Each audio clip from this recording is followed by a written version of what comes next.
comes up. There's no magic wand for that, Donald. You can't just make it happen. Well, abracadabra, buddy. They were obviously triggered. Biden is clearly on a teleprompter. This is why I wrote the book Triggered, folks. Okay, guys, it's Don Jr. We figured since everyone's been locked up in their house for a few weeks now, we're going to have a little bit more fun. We've been doing a lot of teletown halls, getting in front of everyone, but I said we got to do something a little bit different. Let's infuse some personality, some levity back into the news of the day. So this is going to be the Triggered Video Podcast.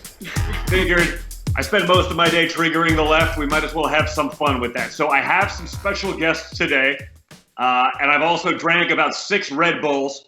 I promise you what you experience over the next hour will at least be entertaining, if not also informative.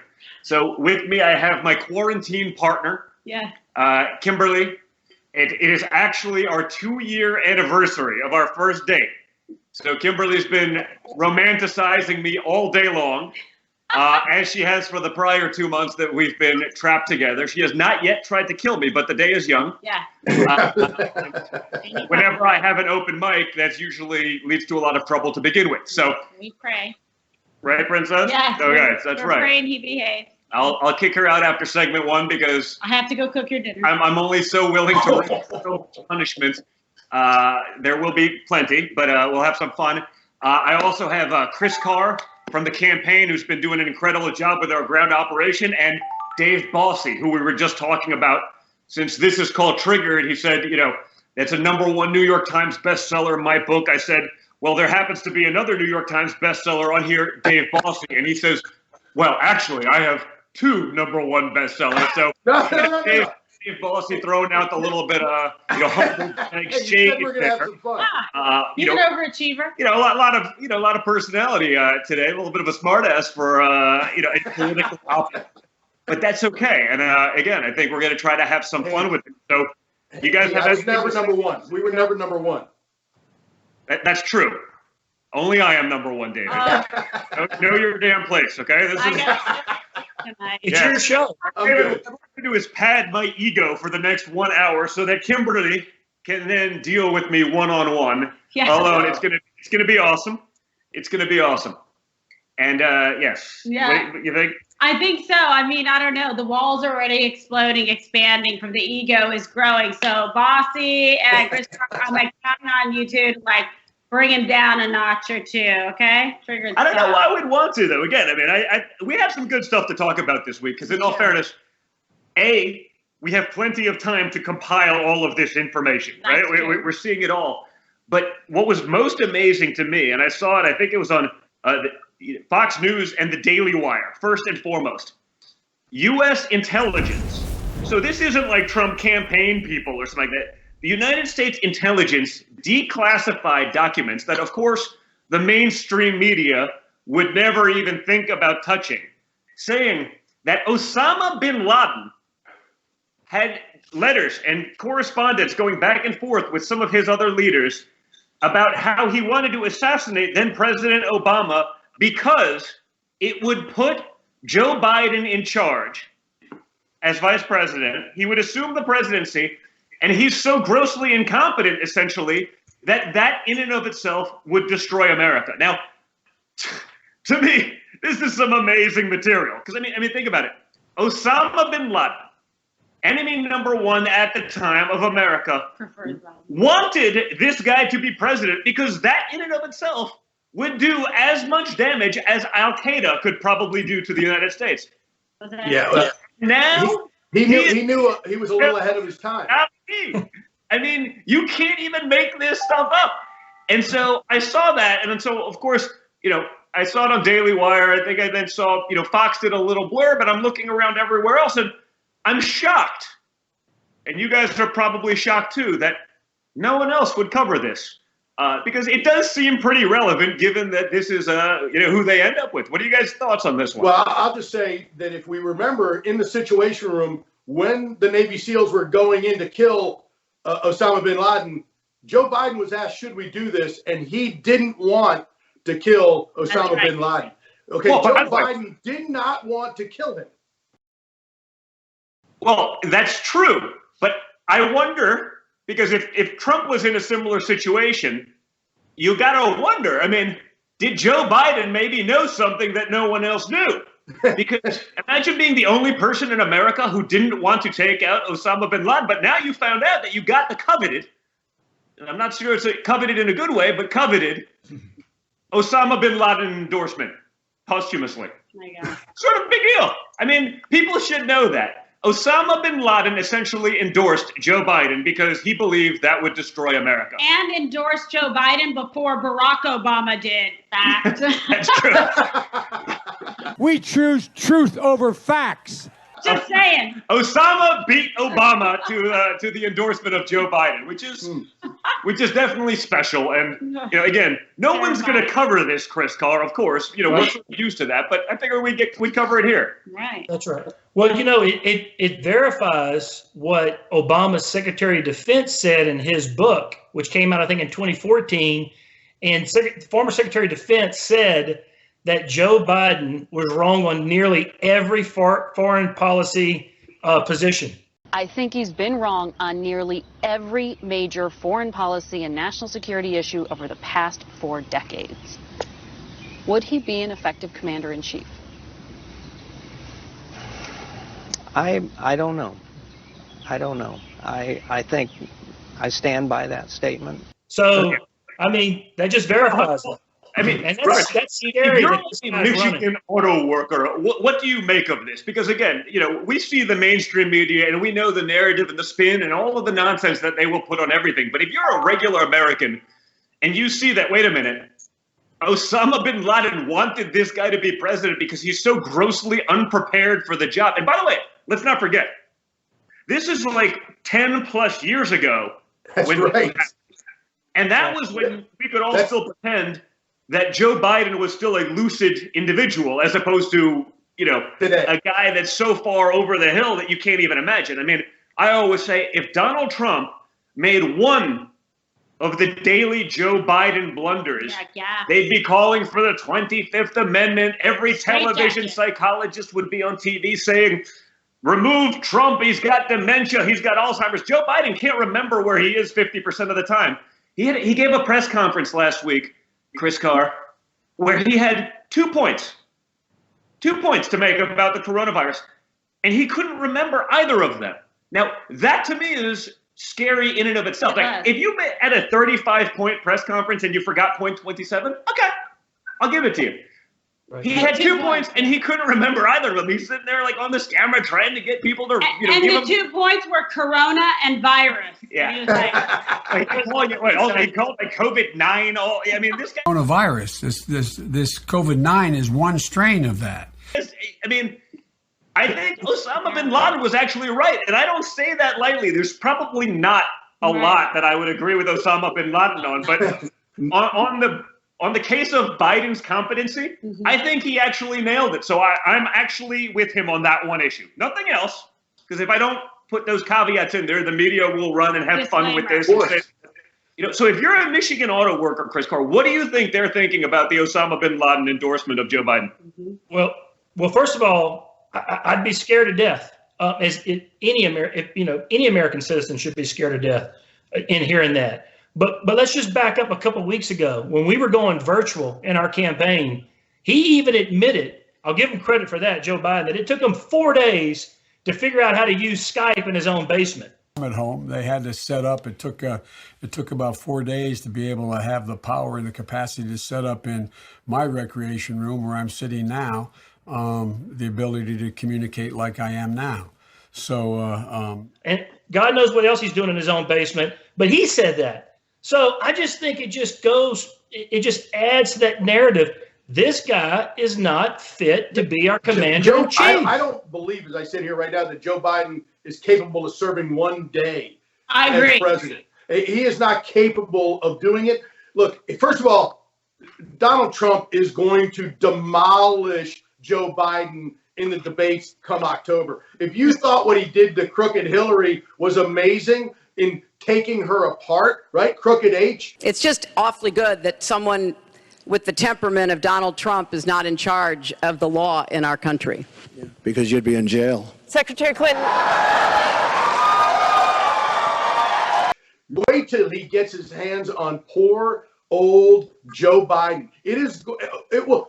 Do you guys just for a moment? Do you guys actually think he'll go forward with any of the debates, or do you think they'll figure out, meaning, do you think they'll literally try to use either COVID or whatever as an excuse to get out of the debates? Because I can't. They're using it to get out of voting in person. Joe Biden, he was asked a couple simple questions by his supporters in a town hall, and he lost his mind. He can't remember, what state he's in 50% of the time. He can't remember what he can and can't appoint people to do as president. He couldn't remember which primary he was running. I mean, do you think his team will even let him do that? Because again, they have the mainstream media in their corner. They have everyone on TV. Anything Trump does is bad. Anything they do, they'll wait for one thing and they'll try to edit the clip. They deceptively do this, that, and the other. And then if we say Nancy Pelosi gives a 45-minute press conference, if we show a 20-second clip of something asinine that she says, they say, well, this is inaccurate because you didn't show the whole press conference. I'm like, how do you show a 45-minute press conference in a 20-minute video clip? She said those words. It's not manipulated. Right. It's disgusting. We're the only ones that are censored that way. So do you think his team would even let him get on a stage with Donald Trump one-on-one? Or do you think they'll just hide him behind the media lackeys who've decided to be the marketing wing of the Democrat Party, who will attack anything that Donald Trump does? They'll neglect to mention any of the stupidity coming out of Biden's mouth and just pretend like he's actually with it. We have a sleepy guy in a basement of a house that the press is giving a free pass to, who doesn't want to do debates. Well, I think Biden always ignores and tries to avoid situations where he's asked tough questions. He doesn't want to be in those debates, even if it's only the president and him 12 feet apart with nobody in the crowd. He still doesn't want to do it because he doesn't want to be caught in those situations. The gaffe machine just continues to go. I mean, we almost can't decide what gaffes to put up every day. There's so many of them. I mean, look, guys, the DNC and his advisors, if it was up to them, they would prefer him standing in his basement until November. They want to hire him of course. The entire campaign. And maybe Nancy Pelosi can hang out with him and have ice cream together. They can script it. And by the way, that's the point. Even before, though, when they're trying to script it, when they're trying to get it out there, he still fails. So, how's this guy going to do one-on-one with Trump? And people have to start questioning that and wondering. If he gets on a debate stage with the president, he is going to get destroyed. And the American people, for the first time, without a filter, without the Democrat super PACs called the New York Times and the Washington Post and the networks. Those are Democrat super PACs now. That's all they are. Let's just call them what they are. So when they cannot cover for him because he's on a debate stage live against the president of the United States, it's going to be game, set, and match. And he's not going to be able to do three of them. And I cannot wait for those days because, for one thing, the president will have led us through this coronavirus crisis and we'll be coming out of the other end of it. And he will be putting our economy back on track. And I think that he's going to be judged in November for those two things. And I think that Joe Biden is going to be a forgotten man at that time. All right. So, guys, I want to get your opinion on some of these things because obviously, Joe Biden and his team has done a very good job of hiding him, essentially. I mean, you've seen some of the really awkward interviews that he's done, whether it was the sort of Bernie Sanders endorsement where he kind of forgot who he was talking to a couple of times. And, these are colleagues of 30 years from the Senate. You'd think they probably know each other, but, minor details and some of the cringeworthy moments with Al Gore. But the person who's actually in charge right now from the Democrat Party seems to be Nancy Pelosi. And I sort of thought what I saw this week was exemplary of how out of touch the Democrat Party is with everything that's going on right now, how just grossly out of whack with the American people. When she did that sort of like Cribs version of my $25,000 refrigerator, thousands of dollars worth of ice cream while Americans are losing their jobs. Like, hey, guys, I'm the son of a billionaire. Like, I get it. There's irony in me talking about any of these things. But the fact that, it's so obvious to me and it's not to her, and she's the person sort of leading the thought process of the Democrat left, doesn't that tell us everything we need to know about the Democrats and, what they're doing right now? And I'm not just talking about, the first time around when they were trying to get $1 billion for some, fancy art museum. That's great. That's wonderful. probably not the time to do that when Americans are suffering. They're losing their jobs. They're worried about their mortgage. They're worried about their small businesses. And, Nancy's like, this is a great opportunity. And Clyburn's there. Oh, this is a great opportunity to push forward our leftist, progressive agenda and make sure we get billions of dollars for crap that Americans don't care about. But guess what? We got them over a barrel, so we're going to go for it. How out of touch is Nancy Pelosi? And how do you guys see that playing out? Again, I think you guys can do a good job here filtering out what the media will do to protect her, in the way that they shield what's really going on from the American people. Yeah, the Democrats are trying to hide Joe Biden. They may consider hiding Nancy Pelosi now. Yeah. Look, that was the closest thing to a Marie Antoinette let them eat cake moment that America has ever seen. When you are standing in front of a $24,000 refrigerator with $13, $14, $15 pints of ice cream and a freezer full of them as a joke, just as you said, while Americans are losing their jobs and potentially their homes, their health care, their educational opportunities, their entire futures are in jeopardy because of this coronavirus. And she is so out of touch, has such a tin ear, that what you're talking about as far as the legislative process isn't even their biggest problem. Their biggest problem is not understanding what pain America is going through right now. So true. No, it was pretty brutal. And I think that was the problem with so much of it. I mean, it's not just Nancy. You see the rest of the party sort of going that way. But, then we got into things like, I saw Harvard, talking about taking funds out of these things for higher education. I mean, Harvard has the largest endowment, I believe, of any university on the planet. $40 billion. And they were going to take $9 million for higher education, to blow it on some sort of, survey of, nonsense, I'm sure. Rather than going to, a trade school or, a smaller university that could actually use the money where it's not, a drop in the bucket of Harvard's $40 billion endowment, or on it, maybe a historically, black college or someone. I mean, they had the sort of, I'm going to just say it, they had the balls to get in line and try to take $9 million for themselves out of the kitty. I mean, what does that tell us about like the way we got to really watch this process? Because to me, I know small businesses, obviously, they're going to have a hard time doing this. The bigger businesses, they have their lawyers and their accountants, and everyone's prepared to sort of take advantage of that. And Harvard has, 53 members of Congress that are alumni. So, no one's going to say anything. I think I was one of the first people to lead the charge with a tweet where I put out on my social where I was like, give me a freaking break, people. Like, this is not what it's intended for. Follow suit and not take the endowment, like Penn. I don't know what Penn did. I'm sure they're doing the same thing. I think all of those people could give their money back because it could actually go to someone, who it's intended for, not just someone who fits the bill or, has a lawyer or an accountant that can figure out how to, weasel their way into it. But, what are your thoughts on that and how do we streamline that process for the future?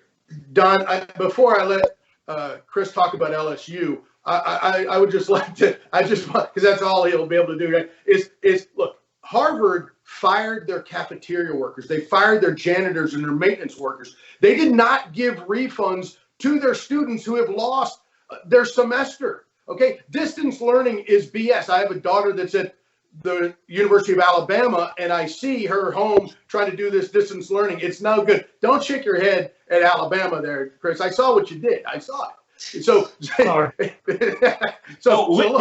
if it's LSU or Alabama, which one is the Harvard of the South? Because I've heard it. It's LSU. Oh, Alabama all the way. What are you talking about? So look, they fire their employees.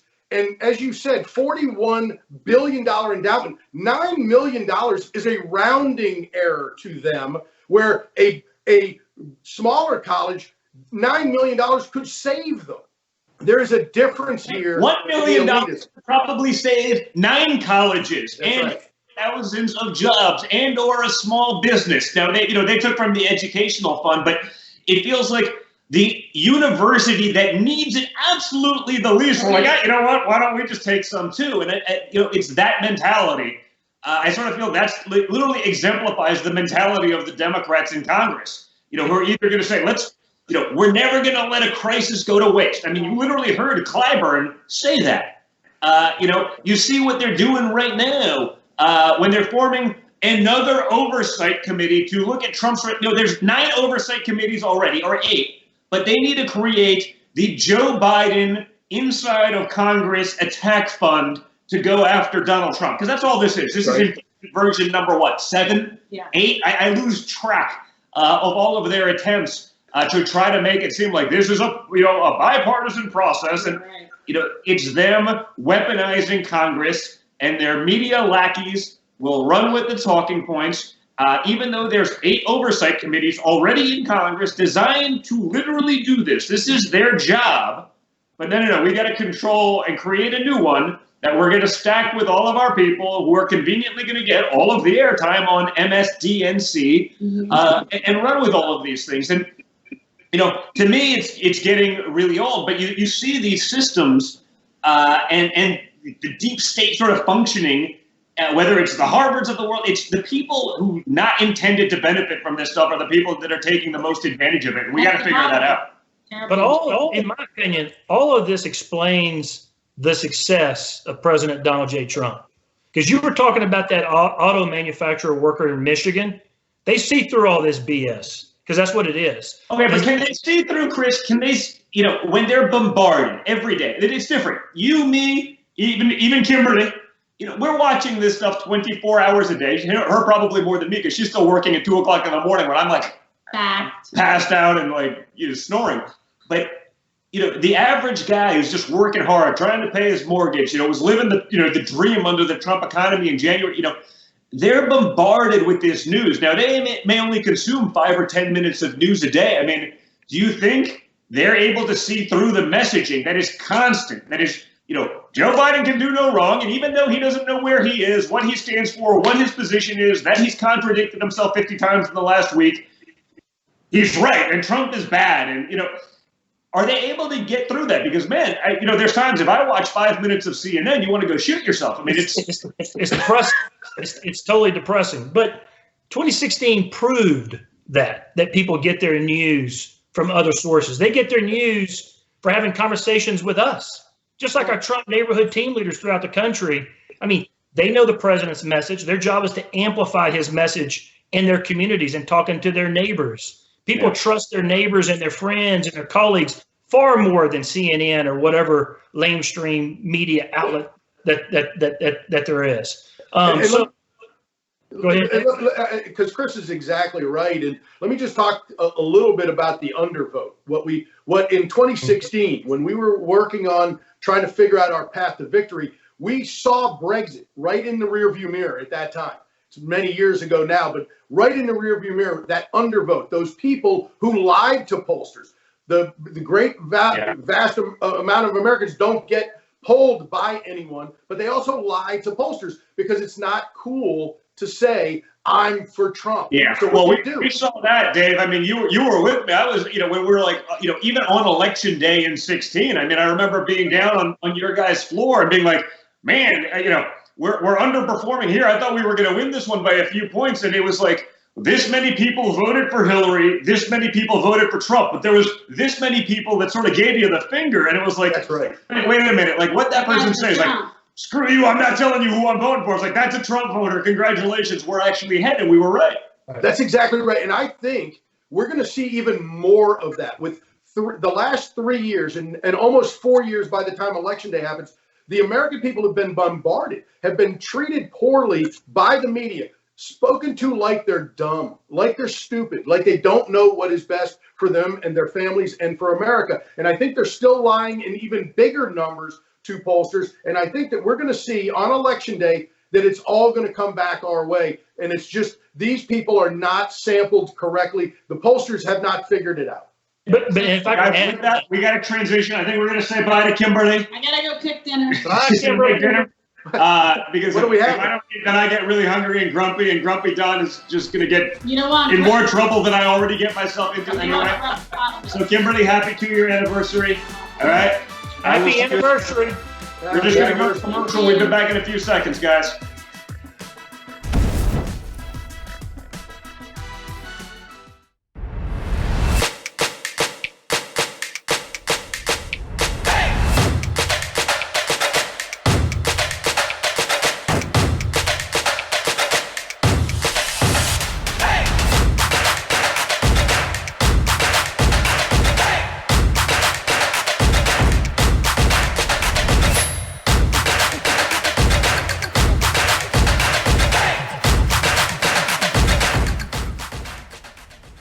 We turn now to that $350 billion fund to help small businesses and its workers get through the shutdown. It will be up to Congress to restock it. But Democrats blocking that move this morning. They asked for $250 billion in 48 hours. I said, well, I don't think so.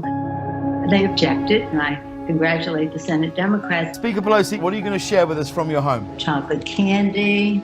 Thousands have been forced to wait for hours at food banks all across the country. This is chocolate, and then we have some other chocolate here. We just got it restocked with the ice cream. You don't want to eat up everything all at one time. I can't do it much longer. I'm trying so hard. We were, shall we say, enjoying. Having to admit that, yeah, we're starving, and I like it better than anything else. Taping this segment, there are 22 million people out of work. This specific program is about stopping job losses today. This is hurting people bad. Other people in our family look for some other flavors, but right now it's survival move. You don't know where that next something else is going to come from. I don't know what I would have done if ice cream were not invented. I just wonder.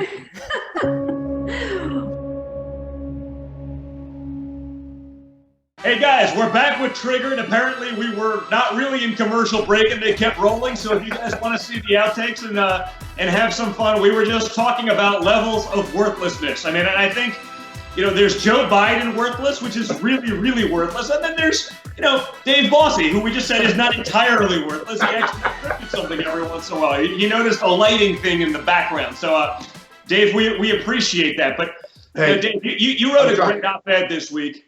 And I think it's something that we got to talk about because that if it was on the other shoe, this would actually probably be a bigger story than all of the coronavirus stuff combined this week. And that's the IG report and the stuff that's coming out about basically, the Comey, FBI, and other deep state corruption and just lies that have been proven time and time again that, again, now the media, no one's going to talk about it. No one's going to talk about what went on. They're not going to revisit this issue because, God knows they staked their entire reputation on it for 3.5 years only to be 100% wrong.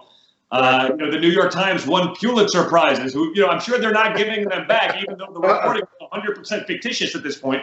And we know that, but you wrote a great op-ed about it. Let's go into that a little bit detail because I think, people have to realize not just for the future, but also what my father has been up against for the last few years, what he's been up against, meaning it's not just, well, you're doing the job as the president. You had every single institution within government, all of the deep state guys. And when I say the FBI, I don't mean the door kickers. I love those guys. I mean, those are the guys that I shoot with. Those are the guys that come up to me at SHOT Show and say, I'm so pissed off that these bastards tarnished my badge that I retired from or that I still have. And, the door kickers are awesome. And they're pretty damn MAGA from what I've seen. It's the 7 bureaucrats at the top that were sitting in offices that never have carried a gun, have never fired a gun, have never done anything other than kiss ass and be bureaucrats. Those guys did some pretty despicable things. So, why don't you talk about that a little bit? Because you went into great detail. Yeah, because and your point, though, is we all honor the men and women of the FBI. Look, when we were all kids, one of the things you wanted to be when you grew up was an FBI agent. I mean, it is being in the FBI is an honorable thing, and it is a great organization. And what your dad said, what the president said was there's human scum at the top of the FBI. There was, the McCabe's and the Comeys of the world were bad apples. And they unfortunately ruined the lot. So he got rid of those people. And what we now see is the Horowitz report, which came out in December. We're now seeing the footnotes being declassified. And I have a couple questions, which is why did they need to take 4 or 5 months to declassify those things? What, we couldn't handle that? Taking care of themselves. Absolutely. I mean, Chris Carr, I can't think of a better example of government corruption at its finest. I mean, this is who's investigating the investigators that they could get away with this. And when you read the IG report and then you read what the media's, well, there wasn't, whether it was FISA abuse, well, there wasn't because there's a low bar, but they don't talk about then the 17 examples of flagrant lies to the FISA court. You think they would have given me the same benefit of the doubt if I lied in front of Congress, or you think my ass would be in jail with Michael Avenatti right now? Like, guess what, guys? I ain't getting that break, but Brendan and all those guys, no problem. They lied to Congress, but it was only a little white lie. I wish that people who were Trump supporters would get the same benefit of the doubt, but they wouldn't. Chris, give us your thoughts on some of the government corruption, and how do you push that forward so that something actually happens? Because again, is it just the kind of thing, well, we drag it out, let's get it past November.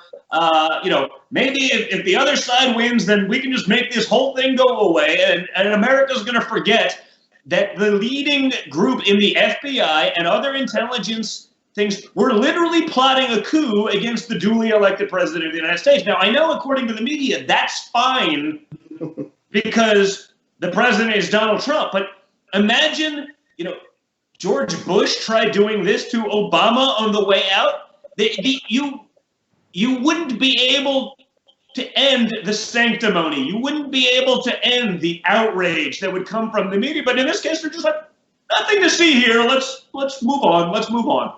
I mean, this should be the biggest story in the world, probably second to COVID, but certainly close. And at any other time in history, at any other time outside of the last 2 months, it would have been the biggest story in modern American history. And they're trying to pretend like it never happened. That's right. Well, when the attorney generals, when he says that they were trying to sabotage a presidency, they failed. Think about what he said. That's scary. That's very scary. But the good news is that we have the American public on our side. Why? Because they sent candidate Donald J. Trump to Washington, D.C. to drain the swamp. And that's essentially what's happening right now. So in my opinion, the good guys, we're winning right now. But we still have a ways to go. We do.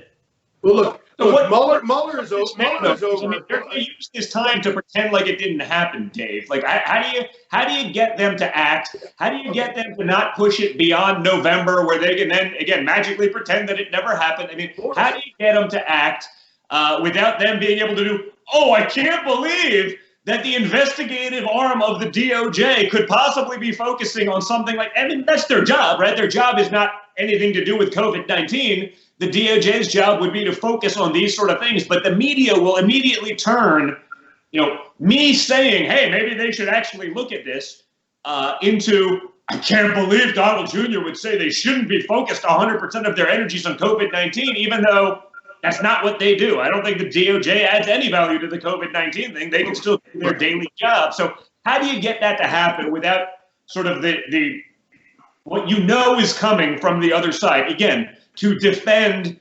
their traitorous heroes, Comey, McCabe, Brennan, and the rest of the clown cabal from the FBI. So now that Mueller is over and the Horowitz report is out, there is absolutely no reason whatsoever for the president not to declassify those documents that really were the basis for those corrupt FISA applications. The American people must know what happened, and people need to be held accountable for that. So I think that now that this is over and now that we're seeing the footnotes, look, I have litigation that's been going on for years with the Department of Justice, with the State Department, trying to uncover what Steele was doing and with whom. And so, by the way, we have federal judges who in some of our cases at Citizen Judge, we get 40 to 60 year production schedules. 40 to 60 year schedules for production. Just to make sure that no one that was alive when it happened could possibly see how corrupt these jokers are. I mean, but think about this. So this happens, and then a federal judge believes that it's okay to tell an organization, you're gonna get these documents in 40 years. That is out, and that's a federal judge's order. That's outrageous, and the American people don't focus on it. They don't get it because the media doesn't cover it. But we need to declassify. We need to continue to push so that what happened to this president, what happened to your dad, never happens to another president again. Agreed. More transparency. Yeah, and that's the irony of all of this is hey, I know this, as someone who was a target of their investigation. I think, they probably went after you, Dave, and, and a bunch of other people we know, and anything they could possibly do. And again, it wasn't about anything we did wrong. They all knew that, but it was, what, if I can get Don Jr. in there, and he said that the call happened at 12:02 p.m., but it actually happened at 12:03, we got you. Perjury. Yep. and that's what they're looking to do. So, listen, I'm with you 100%. The problem is my father, I think, is in a tough position because if he did that today, then they'll say, the outrage will be, the world clutching will know no bounds in terms of, I can't believe he focused on anything other than COVID-19 right now. And again, I think it's just a stall tactic to get their corruption not highlighted before an election. Now, I understand how that works in some of those elections, but the entire basis of 4 years of attack has been this. They were able to, we know that the Mueller report didn't come out, even though they knew there was nothing wrong, till after midterms. Because again, they could hold that little black cloud over Donald Trump's head, pretending that maybe there's something there. Maybe the billionaire from New York gave up a pretty good lifestyle. I got to take part in some of that, to go get crapped on by these clowns for working for no salary. Like, yeah, he's doing it for Russia. Yeah, I know. He really needed Russia's help for this thing. I mean, give me a break, people. But that was their narrative for so long, and they held that little cloud over people's heads. And when the media is talking about it all day, I think it probably did have their intended effect, which was to affect our ability to, keep the House, whatever it may be, during midterm. So we got to make sure this happens before the election, because this has literally been the fundamental attack of Trump for 3.5 years. We got to get to the bottom of it and not let this drag on another cycle to where it could possibly not even be relevant. Well, I completely agree with that. Look, the American people have demanded it for the last couple of years. This president has said that he's going to do it, and we have to do it, because if we don't do it now, it's never going to happen. The deep staters, they survive. They just go back into their dark holes and they wait to screw us again. And you can guarantee, as sure as we're sitting here, they're planning to screw your father again, if at all possible, whether it's an investigation over the coronavirus and they'll impeach him over that. I mean, these people hate the president more than they love the country. I say it all the time. It is absolutely true, and it's despicable.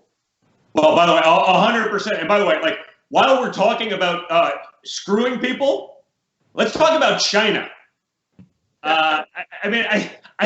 Because China basically screwed the whole world. With their lies, with their deceit, with sort of just the egomaniacal, whatever we can do to save face, to appear strong. And, when I'm seeing all the things going on right now that could have been prevented, the deaths, the job losses, the destruction of the economy, all because China would rather pretend that nothing went wrong here. I have an opinion that, I think the world would be a lot better place if China worried a little bit more about feeding their people so they don't maybe have to eat bat. I don't know. Just, casual observation. If the Chinese didn't have to eat bat, you know what? The Chinese spend billions every year trying to steal our technology, having spies infiltrate our universities and other, major corporations. They're stealing our IP. They're manufacturing everything.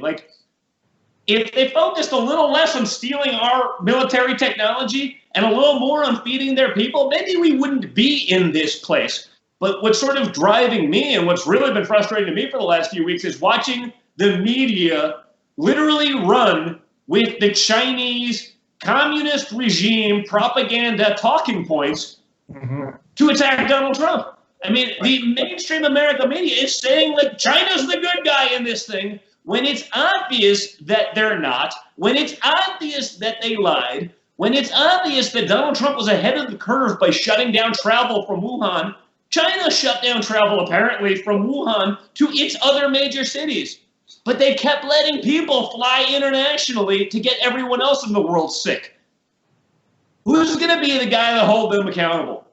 Well, it's Donald J. Trump, and we all know that, because you look back in history, it could be Republican and Democrat administrations that have cozied up to China. And when you look at Joe Biden and the comments that he's made, even January of this year, he was praising China. The things that he said, it's disturbing. So I think this election is going to come down to two things. It's going to come down to who can get the economy back on track, Donald J. Trump. And who is going to hold China accountable and ask the tough questions? Not only of China, but the WHO, and that's President Donald J. Trump. Well, the WHO is just, again, it's a spokesperson for China, because I'm sure China's showing up like they do all over the world, with a briefcase of cash. Here, you're doing our bidding now. I mean, it's not the World Health Organization, it's the China Health Organization. It has nothing to do with health. It has to do with preaching their propaganda in exchange probably for favors, because everyone who's a big boy knows how the real world works. And that's what China's done. We've all made the mistake of assuming that China's going to be a good actor and try to be a decent player, in the world scape. But they're not. China's going to do what's right for China. And one thing that Donald Trump has been right about from day one, what's amazing about COVID-19 to me is that it's proven Donald Trump's thesis all along. We need American manufacturing. Okay, the Chinese said, well, we don't like what you're saying about us, even though it's true. We may cut off our antibiotic supply to you. Even though they're your companies, we make it here. We're just not going to send it to you.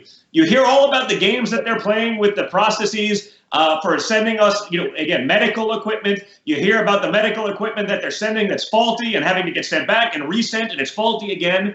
I'm not so sure China's doing all that much to help the world, candidly. But, you wouldn't know that from the media. So, I mean, Chris, what is the campaign doing to combat some of that noise? What is the campaign doing to, again, get around the fact that literally the media is taking a regime that enslaves people, that stymies free speech, that runs concentration camps for people who are against it? I mean, what's the campaign doing to get around that? Because our media feels like they're working for the Chinese government. And we've seen that in Hollywood, and we've seen it with the sports teams. Because you know what?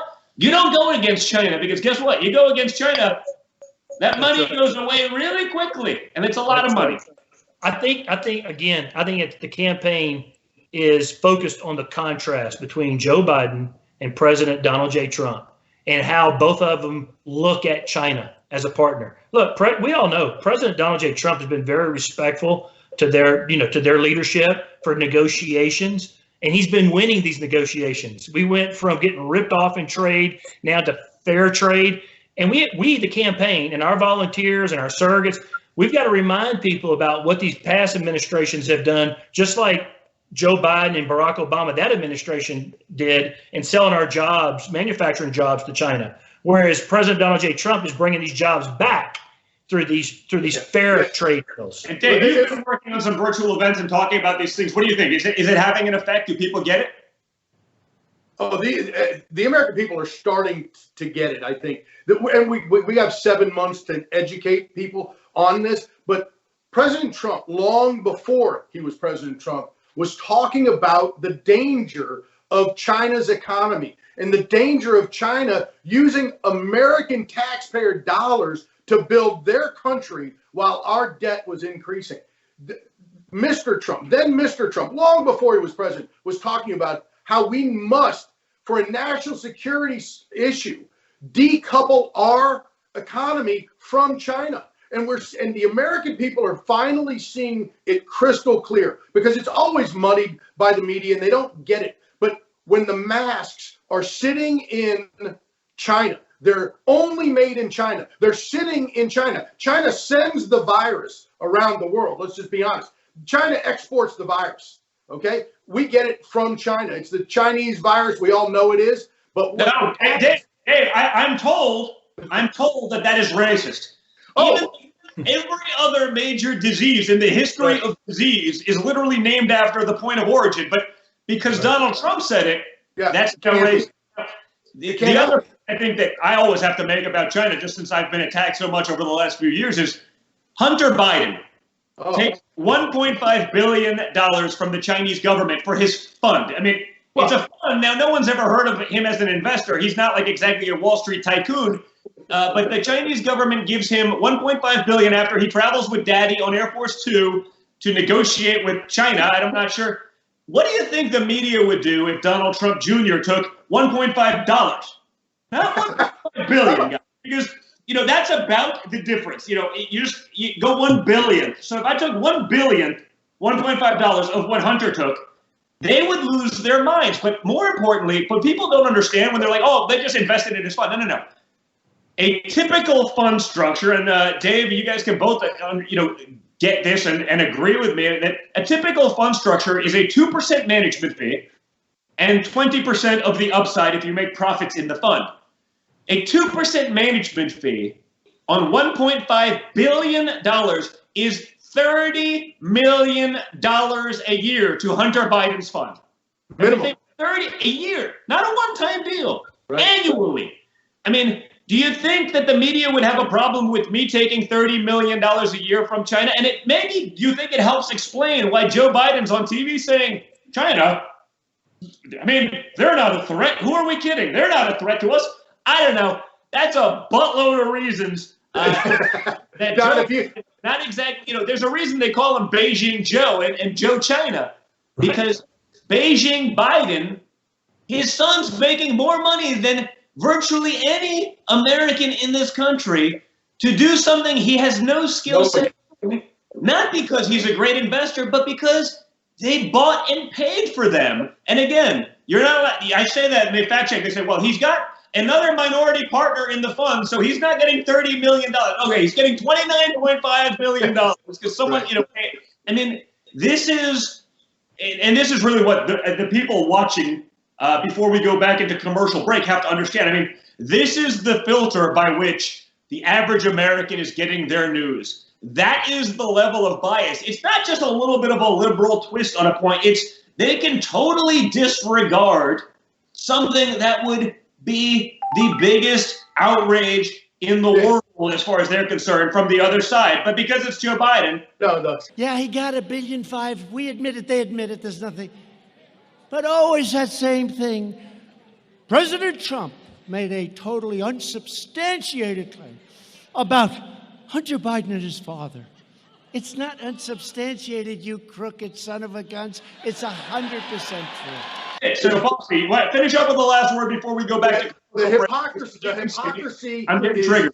The hypocrisy is incredible here. If Donald Trump Jr. went on Air Force One to any country in the world and tried to open a golf course or a hotel or any other property, you would have people with pitchforks out in front of your house coming for you because they would say, how dare he? But when it's Joe Biden, the media covers for them. When it's Joe Biden, the left says, oh, there's nothing to see here. But this entire thing stinks. I agree. And again, as someone who was actually an international business person before we got into politics, that's actually what I did within Trump org. Right. We said, hey, we won't do new deals internationally going forward just to avoid any kind of that impropriety. We won't do it. Hunter Biden, his dad gets VP, and magically, now he's an international business person. And I offered, I said, I will debate Hunter Biden. I did it on Axios a couple of weeks ago in Wisconsin. I said, I'll debate Hunter Biden. I'll go full disclosure, full tax returns. We'll talk about it because the media likes to say how we're somehow magically enriching ourselves from the presidency. I said, hey, I will go full disclosure with, Jim Vandehei, not exactly a conservative by any stretch of the imagination, right?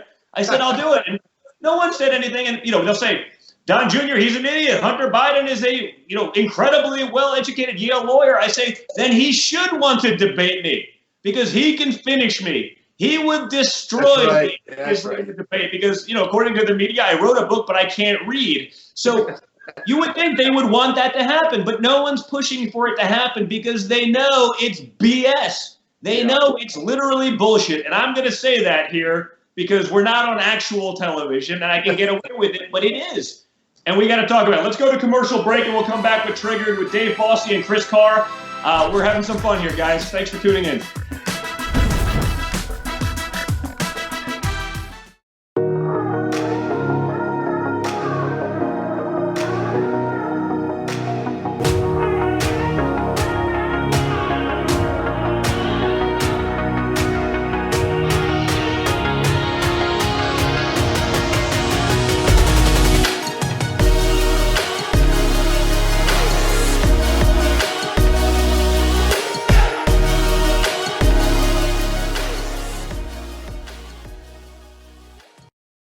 Ready to go?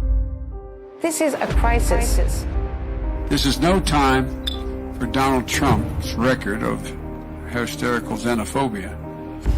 Biden's son inked a $1 billion deal with a subsidiary of the Bank of China.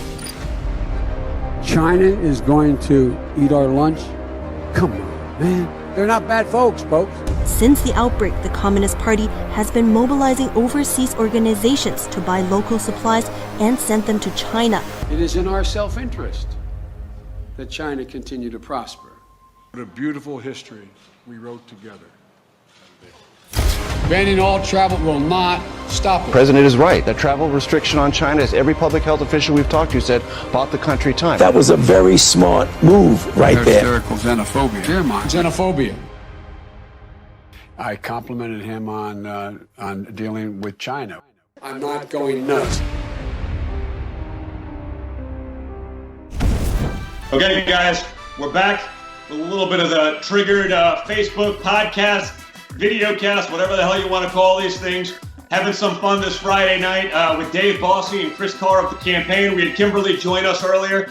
I think I wanted to do a little bit of recap because obviously, what I've been doing a lot of, in my free time here, while trapped here with Kimberly, is, getting on with a lot of our local teams, a lot of our volunteers, people who, honestly, they're going through a lot. I think we can recognize that. This is a brutal time in America, but our volunteers are incredible. And they're saying, listen, I want Donald Trump to make America great again, once we get through this scourge. This is an unprecedented attack, but I want the guy that built the greatest economy that America has ever known to do that. Again, not the guy that's beholden to China, Joe Biden, not the guy that doesn't remember where he is 50% of the time, Joe Biden, the guy that actually did the things he said he was going to do in the last campaign can do it again. So, Chris, talk a little bit about the volunteers, the programs that these guys can get involved in, because I speak to them on a daily basis, but I think to a more general group, like, you guys and what you're doing, and the fact that so many of you are so willing to take your time in these brutal times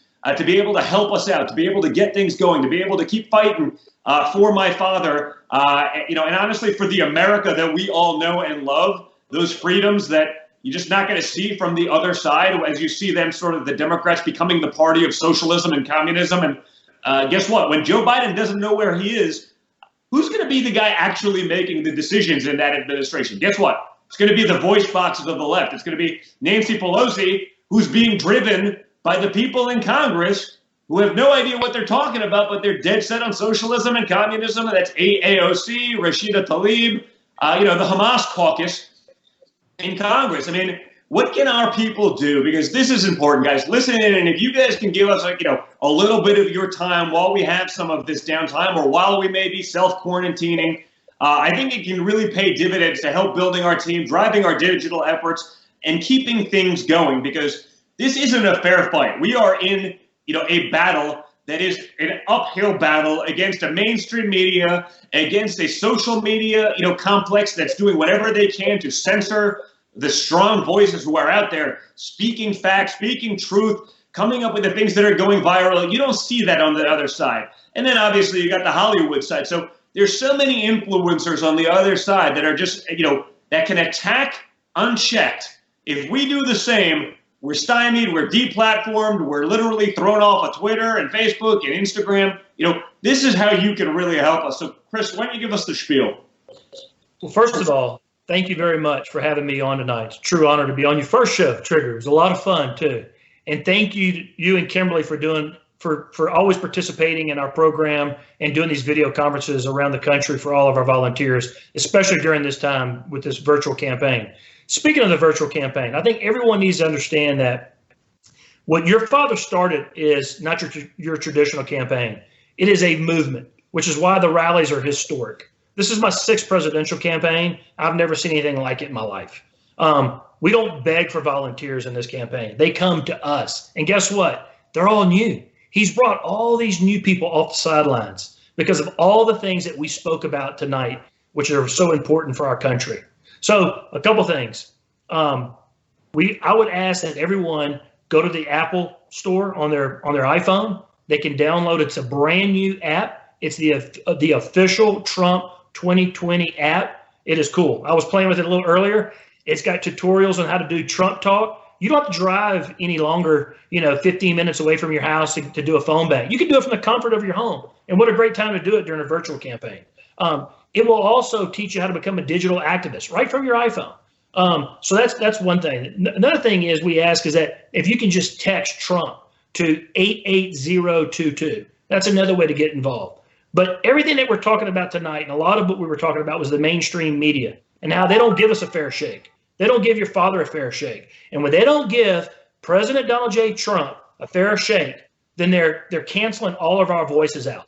And the way that you can speak up is get involved in this campaign, become a Trump neighborhood team leader, because it's going to be up to us to get the message out. We can't rely on this lamestream media at all. So again, thank you very much.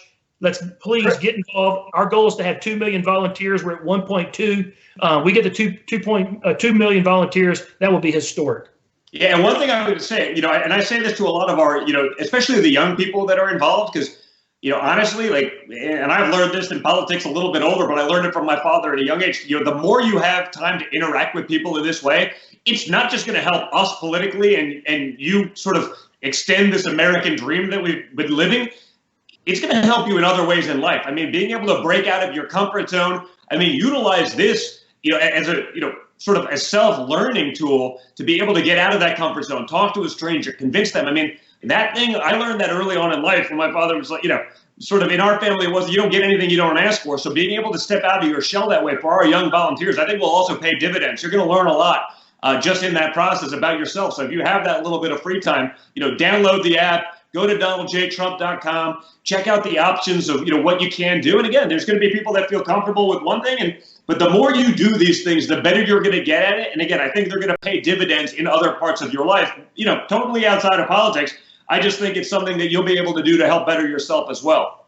If I could just for a second, that is exactly right. The volunteers are the lifeblood of the Trump campaign. It was in 2016. That movement that Chris was talking about was tremendous. And we were signing people up. We were registering people to vote at the rallies. We were getting literally thousands and thousands of volunteers every day pouring in. Chris, how many volunteers have we signed up in just since the quarantine has started? How many people? I've heard it's a big number. So, and thank you for that question. So we decided to go virtual on March 13th, and that was a Thursday, I believe. That following Saturday was a National Day of Action.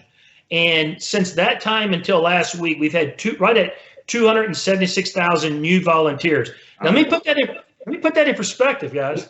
In 2016, we had around 750,000 total volunteers between the RNC and Donald J. Trump for president. We had 276,000 just in 3 weeks, maybe a month.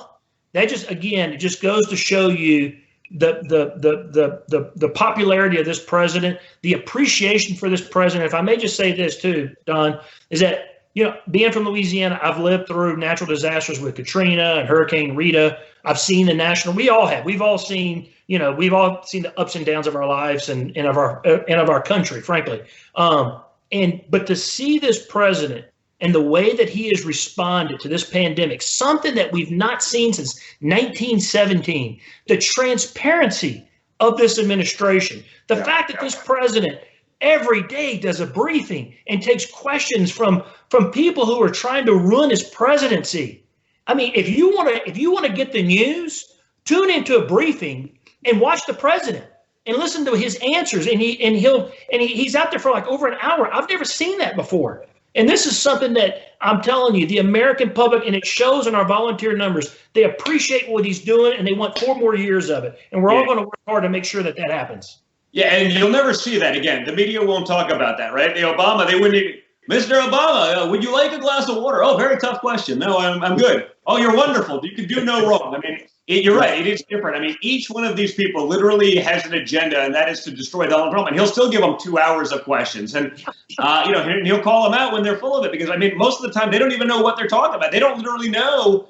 It's not that they don't know the answer to the question. They don't know the facts leading up to it. Just like they said, well, you didn't act fast enough. It's like, I don't know. You guys were saying it was too aggressive a move when I shut down travel from Wuhan. Right. From the center, from ground zero of the pandemic. He shuts down travel on January 28th. Joe Biden is on the record Nancy Pelosi's on the record. Chuck Schumer's on the record. The media's on the record being outraged. It's too aggressive. It's too soon. Even Dr. Fauci said, no, that was the best thing we could have basically done because, it allowed us time to make sure that we could staff up our hospitals, that we could get equipment and PPE into these places, that we could get all of the stuff going in there. But now they say, he didn't do enough. I go, what? But if we did your playbook, literally tens of thousands more people. And they say, no, but 40,000 people came in from the area after that. But they don't tell you that they're literally Americans abroad that we were letting back in home. So they try to make it seem like he let in tens of thousands of people who were sick. No. He let Americans back home that were trapped abroad. Like, I don't know. It seems like it'd be a part of the Constitution that you can come back to your own country. So they try to skew the numbers, but they don't get into the details of how those numbers are there. So, again, guys, that's what we're up against. That's why we need the volunteers. That's why I appreciate both of you guys and everything that you're doing. Thanks so much. Dave, you got any final words before we wrap up? I just want to say that what the president's doing every day in those briefings, he's bypassing the media. He's speaking directly to the American people, making sure that the American people know every single day what is going on, what they've accomplished in the last 24 hours, and what the plan is going in the future. It is really established, I think, the leadership from the White House on a federal level to say, we are doing, here's what we are trying to do and accomplishing, and here's what the governors are doing. It's one of the reasons that the left is so in a knot, because he doesn't allow the media to be the siphon, be the person responsible to be able to say, this is what Donald Trump means. No. He tells it exactly as it is, and that's what's so beautiful. It pisses off the media and it pisses off the left. Well, I agree, but I think the one thing we do have to make clear is, people, tune into the actual briefing. Listen to it, because the problem that I see is, the media asks a ridiculous question. It's like a leading question. It's bordering on insulting, that he does what Trump does, which is he goes at you. You didn't elect Trump to be nice. You elected him to get shit done, and he's getting it done. But you're going to get that kind of response when you ask a leading BS question, right? But then the media takes that one clip in a 2-hour press conference. Trump really frustrated. It's not like he's not. So, do yourselves a favor. Don't just watch the CNBC version of the 2-second outtake where they can try to get Trump in a moment where watch the whole thing, listen to what he says, hear what's actually going on. Because again, the media is going to media. The media, they're not reporters anymore, guys. These are activists. That's exactly. We got to remember that there is no media complex anymore. These are activists that are out there with a single purpose to hurt Donald Trump. So those of you, and especially as your volunteers who, well, I don't like what he said about this, educate yourselves, watch the whole thing, because you can say, but did you watch the rest of it? Did you see what the question was? Because they conveniently leave out all of that stuff and just go with the one clip in 2 hours that they believe could hurt the president. So get yourselves out there, educate yourself, and then you won't have to be triggered like I am. Thank you. Thank you very much. Everyone, thanks for tuning in. Thanks for everything you're going to do now, that you have done up until now, and that you will do until now in November 3rd. Dave Bossy, Chris Carr, thanks for all your tireless work. It's awesome to see you out there. I appreciate you being on here with us. Guys, I hope you like it. It's a little bit of an unconventional format. You got me jacked up on caffeine, basically doing a rant, but if you like it, we'll do a lot more of them. Give us some feedback. Let us know. Text Trump to 88022 to make sure that you're getting all of your notices and you can hear about more of these kind of events, other news from the Trump campaign. Thanks for all you guys are doing. You guys are the best, and God bless America.